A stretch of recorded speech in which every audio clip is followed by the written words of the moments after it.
This is Tae Kian Guan. I'm here in Thailand to apply for political asylum from Thai King Maha Vajiralongkorn and also Thai government to seek protection against attack from Malaysia government and also some of the communists, the remnant of MCP Malaya Communist Party, and for what I speaking out against the NEP new economy policy in Malaysia, and also against the Islam, the extreme Islam ideology. So I hope Thailand can protect me and to grant me to accept my political asylum. I'm temporarily, so that I can actually to facilitate my return to the United Kingdom. I would like to thank Thailand government and also Thai King for helping me. Thank you very much.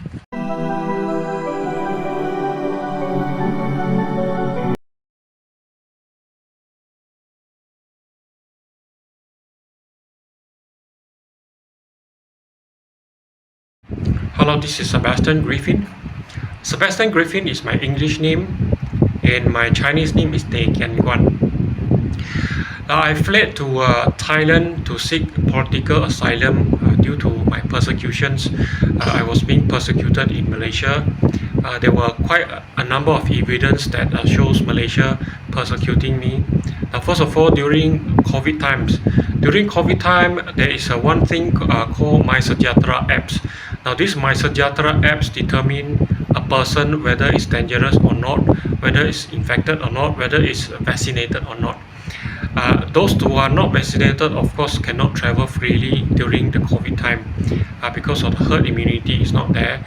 So the thing is that I actually paid 400 over ringgit Malaysia to get vaccination from a private hospital in Jalan Ampang called Glen Eagles Hospital.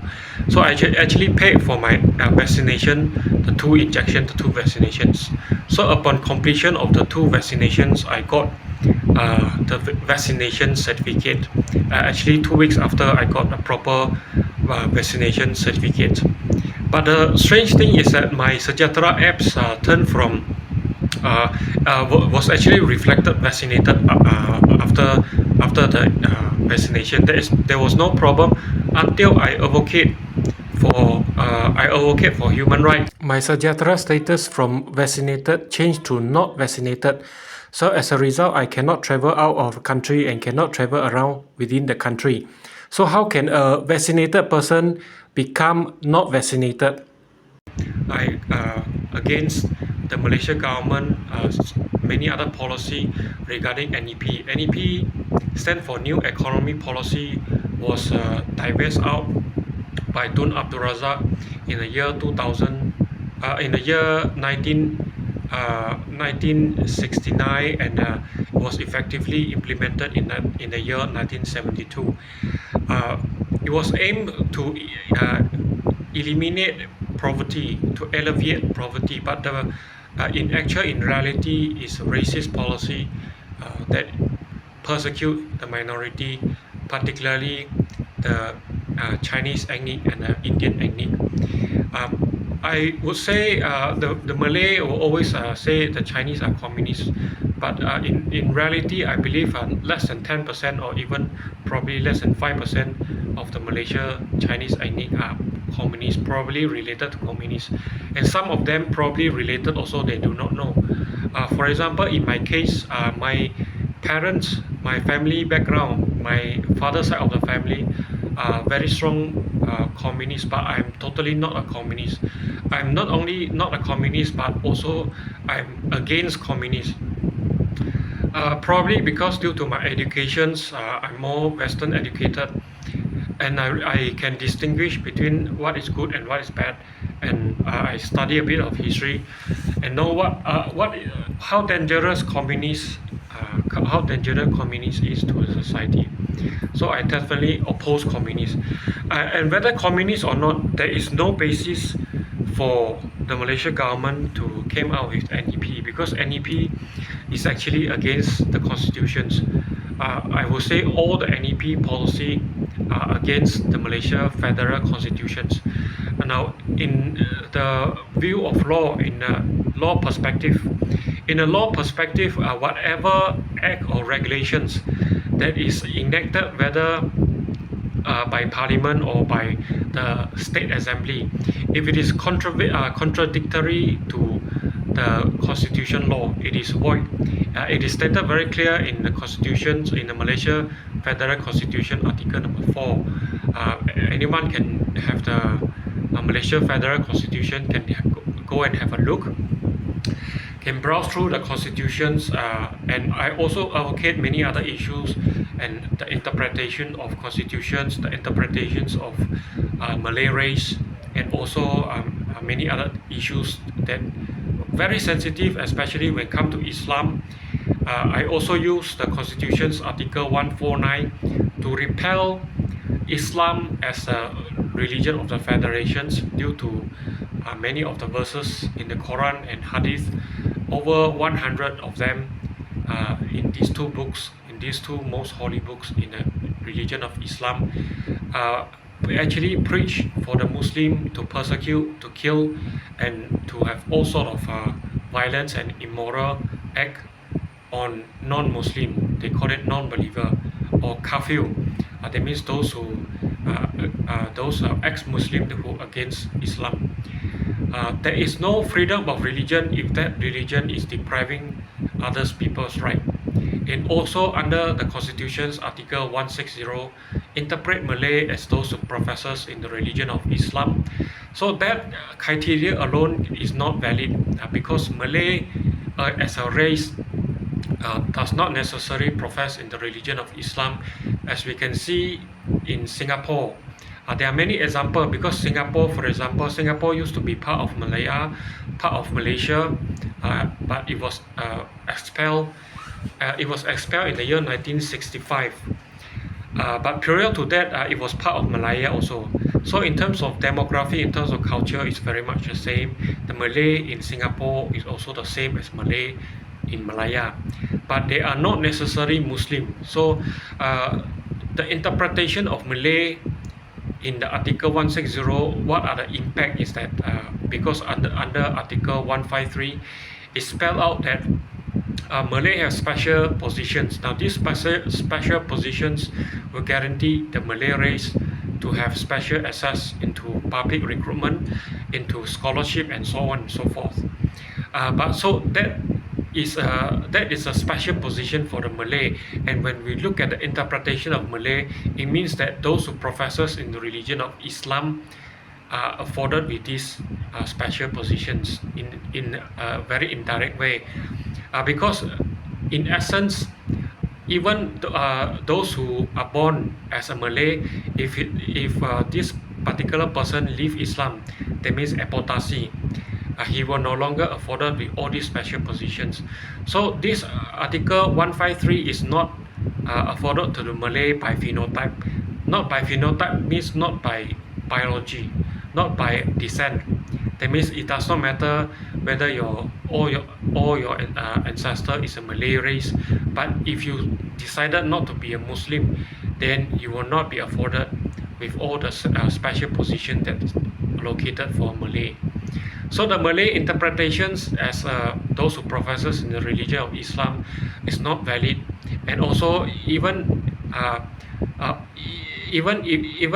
majority, I would say majority of the Malay race are Muslim. It cannot be 100%. It cannot control, and it also cannot deprive others just because somebody is Muslim, somebody is Malay. They have special positions to access into many financial benefits, and these many financial benefits actually a form of deprivations, a form of deprive the education opportunity, business opportunity of other minority race. And we also look at NEP is actually now one Article 153 is one issues. Now the NEP is another. NEP is definitely not within Article 153. It is beyond what spelled out in Article 153. For example, the 30%, these are the 30% allocation for they call it a Bhumi quota for any property development. This is not within the constitutions, and also the discount. Now the discount for Bhumi Putra, which is the Malay race, is also not within the constitutions. There are many things actually against the constitution. Actually, all these are against. Now, what I mentioned just now, the two item in the NEP is against the constitution article number 8. So we have to have an avenue. We have to have a legal recourse possible for people to bring out issues that contradict to the constitution. Now, if the government is acting in against the constitutions, it is also stated in the federal constitution. The federal government can be sued. That means if the federal government did something wrong, any organization, any individual can bring the issues to the court, and by what by that means is that the issue can be discussed publicly. If suspect that it is contradict to the constitution, or it violate any laws for the matter, not only constitution but any laws for the matter, anyone can bring it to the court, to a proper channel, to because it say in the constitution say that the federal government can be sued. So that means by the Westminster system, it is by to bring it to the court. Now, sadly, Malaysia do not have a special court for constitution law matter concerning the violation of constitutions. Now, countries like India, they do have a special court that allocate for constitution matter. Now the problem is that why I am only the one who fighting, because I actually brought the issues to some of the very prominent figure in DAP. Now DAP stands for Democratic Action Party. Now they are the opposition party for I think for many years.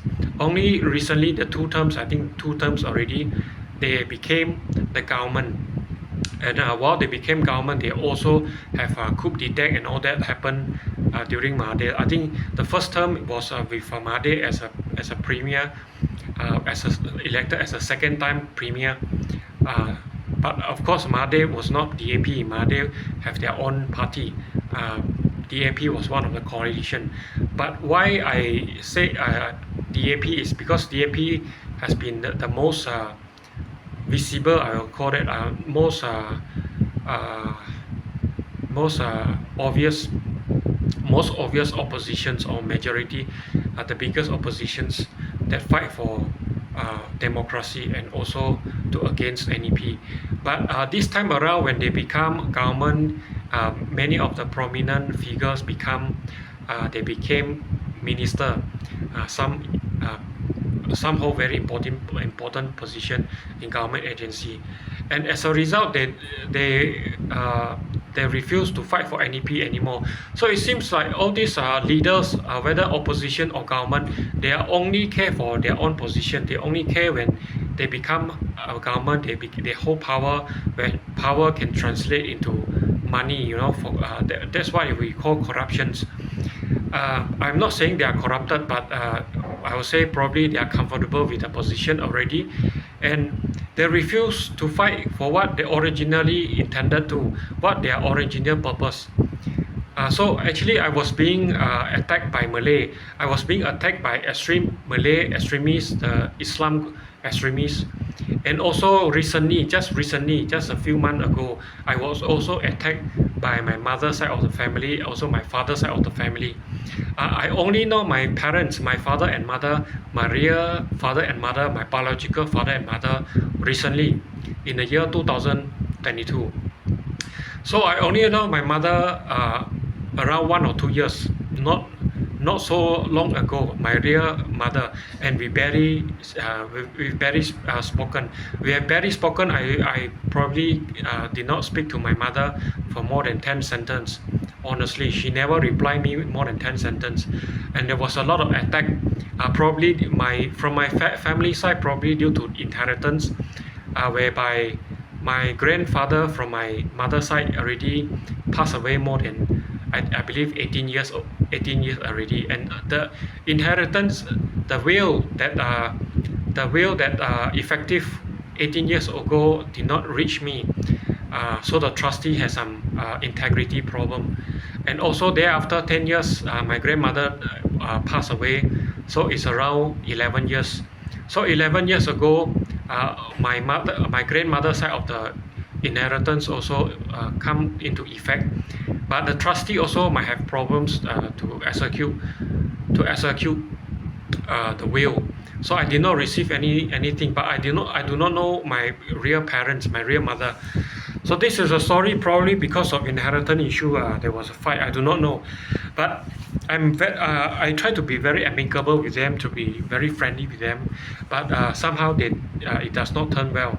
Now I'm against communists. I'm against Islam, extreme Islamism, because I can see from the Quran and Hadith, there are more than 100 over verses that prescribe for the Muslim to persecute, to kill the non-believer, to kill the non-believer in this context is non-Muslim. That means if I'm a non-Muslim, they're actually supposed to kill me. So that is how lethal, how dangerous Islam is, and they are actually written in their Bible, in their Quran. So no other religion prescribe in their holy book to us, their believer, to kill others people.